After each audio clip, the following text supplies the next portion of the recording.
Olá, gente, tudo bem? Estamos aqui hoje, eu e o professor Heitor, professor de Sociologia, e eu, Daniel Simões, professor de Geografia. Nós vamos tratar aqui de um tema muito interessante e muito importante que está ocupando um grande espaço na mídia atualmente, que são as revoltas no mundo árabe, aquele movimento conhecido como a Primavera Árabe.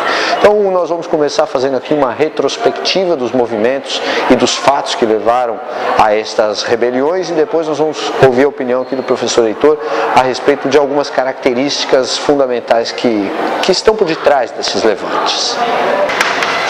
Bom, gente, então como eu havia proposto a vocês, nós vamos começar aqui recordando alguns fatos que levaram ao movimento que hoje nós estamos chamando de Primavera Árabe, né? Este movimento é muito importante que você se lembre que ele começa na Tunísia, com a queda do ditador Ben Ali, e depois ele começa a se espalhar por uma série de países do norte africano, e depois vai ganhar principalmente a região do Oriente Médio. Então muitos países já estão envolvidos com este movimento, principalmente o Egito, que teve o seu líder deposto, a Líbia, sob ocupação estrangeira agora e próxima também da deposição do regime, e agora nós temos no Oriente Médio países como Iêmen, Arábia Saudita, fazendo reformas para justamente tentar conter o ímpeto desses movimentos, né? Então a minha ideia aqui agora é mostrar para vocês alguns dos fatos que são comuns e que são apontados por vários analistas como causas e consequências diretas desse fenômeno da Primavera Árabe. Depois nós vamos passar a palavra aqui para o Heitor para ele conversar com vocês a respeito de alguns conceitos fundamentais que estão implícitos nessa discussão. Então, a primeira coisa importante é você notar, todas essas reformas estarão se levantando contra diversas modalidades de governos autoritários. Alguns são ditaduras militares, outros são monarquias, outros são ditaduras que se reivindicam socialistas, mas todas têm o traço comum de partilhar de valores autoritários, ou seja, de se portarem de forma a não permitir eleições diretas, liberdade de expressão, livre aglomeração em partido político, né? Os pilares básicos do que nós conhecemos como democracia não são assegurados nestes países mais do que em qualquer outro. Além disso, desse traço comum, todas as revoltas terão alguma ligação com dificuldades econômicas. Na maioria dos casos, salvo raras exceções, elas serão protagonizadas por populações muito pobres, populações que estão experienciando desemprego, alta de preço dos alimentos, falta de perspectivas futuras, né? Então isso vai ser o combustível, digamos, da revolta. Não a causa, mas pelo menos o combustível. E um terceiro fator importantíssimo, comum a quase todos esses movimentos, é a forte participação dos jovens, né? Como há muito tempo não se via, os jovens que têm sido vistos como uma classe politicamente muito apática, os jovens novamente voltam a tomar o protagonismo, a serem os caras que realmente vão encabeçar esses movimentos.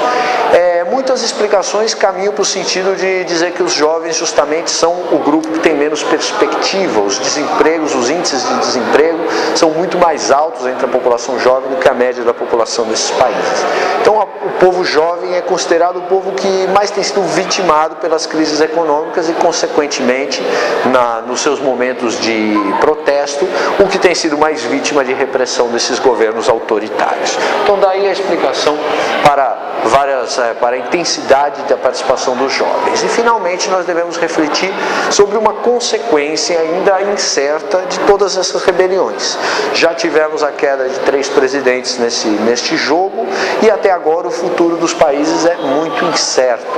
Muitos analistas estão saudando a Primavera Árabe como um movimento que necessariamente vai levar à democracia, mas outros tantos analistas estão questionando, não necessariamente a forma que vai suceder essas ditaduras autoritárias será uma forma democrática.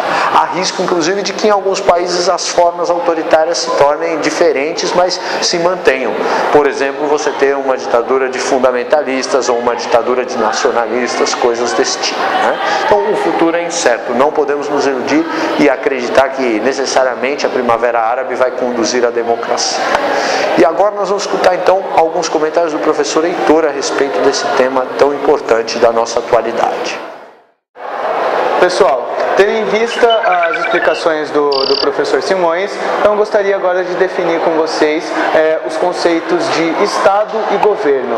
E na maior parte das vezes é confundido pelos vestibulandos, já foi inclusive tema de questão do vestibular, da Unicamp e da Unesp. Então é interessante a gente definir como que acontece, como que se dá essa diferenciação, e entender também como que se dão então esses processos de tomada do poder ou de derrubada de determinados governos pelo povo, certo? Bom, vamos lá.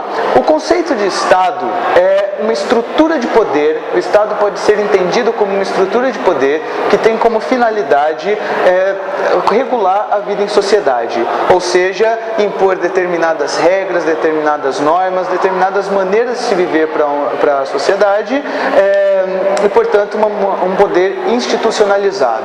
Já o governo pode ser entendido como um grupo de interesses que ocupa o Estado de maneira provisória, ou seja, o Estado seria uma estrutura de poder permanente e o governo transitório, um grupo de interesse que ocupa o Estado de maneira provisória. Bom, então a gente pode fazer a seguinte analogia.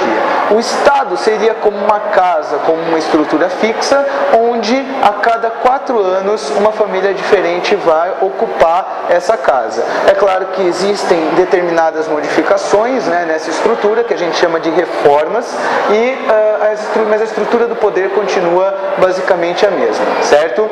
Bom, existem algumas formas de se legitimar a maneira como o governo ocupa o Estado. Nós temos ao longo da história 3 principais formas de legitimação do poder de um determinado grupo da estrutura do Estado.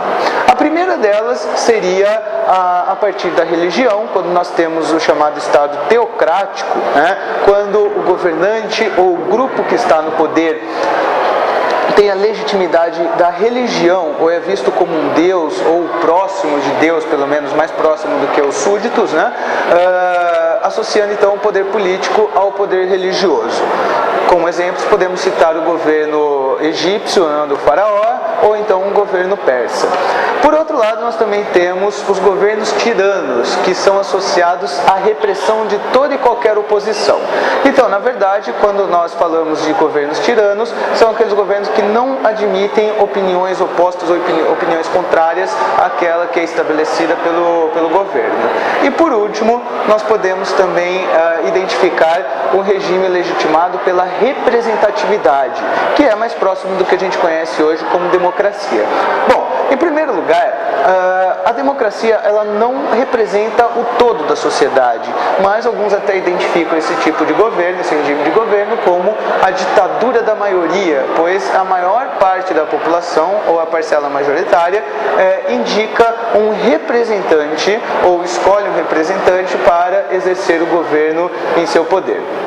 Bom, pessoal, é isso aí. Espero que vocês tenham curtido, que tenha sido de grande valia para vocês. E é sempre bom lembrar para vocês ficarem de olho nos noticiários, né, nas notícias aí, para continuarem acompanhando o desenrolar dos acontecimentos. Aquele abraço e até a próxima.